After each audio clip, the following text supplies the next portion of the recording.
قرآن مجید پڑھا جائے کئی آیات نظر آئیں گی جو رب تعالیٰ نے اپنے پیارے محبوب کے یار غار کی شان کے اندر نازل کی. مثلا قرآن مجید کی پہلی سورت سورۃ الفاتحہ جو کہ تمام نمازوں کی تمام رکعات کے اندر پڑھی جاتی ہے، اس میں اہدنا الصراط المستقیم اور صراط الذین انعمت علیہم یہ والے جو الفاظ ہیں کہ یا باری تعالیٰ ہم کو سیدھے راستے پر چلا، اور راستہ کن کا؟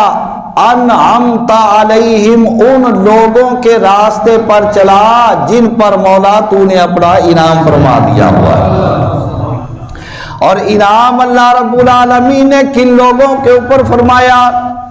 5ویں پارے کے اندر فرمایا انعم اللہ علیہم من النبیین والصدیقین والشہداء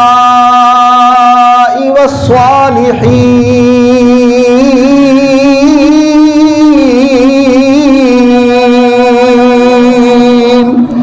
انعام فرمایا اللہ تعالیٰ نے نبیوں کے اوپر، انعام فرمایا اللہ تعالیٰ نے صدیقوں کے اوپر، انعام فرمایا اللہ تعالیٰ نے شہیدوں کے اوپر، انعام فرمایا اللہ تعالیٰ نے صالحین کے اوپر.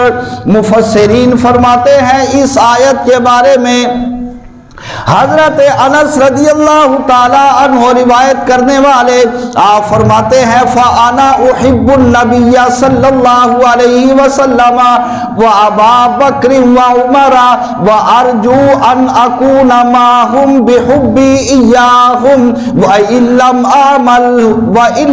اعمل باعمالہم.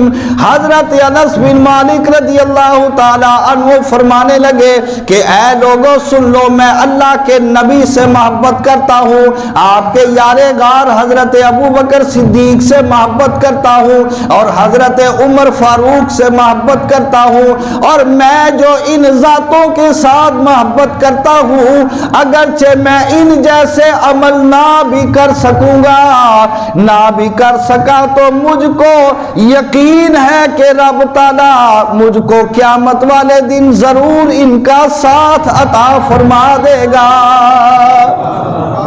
تکبیر، اللہ اکبر، یا رسول اللہ.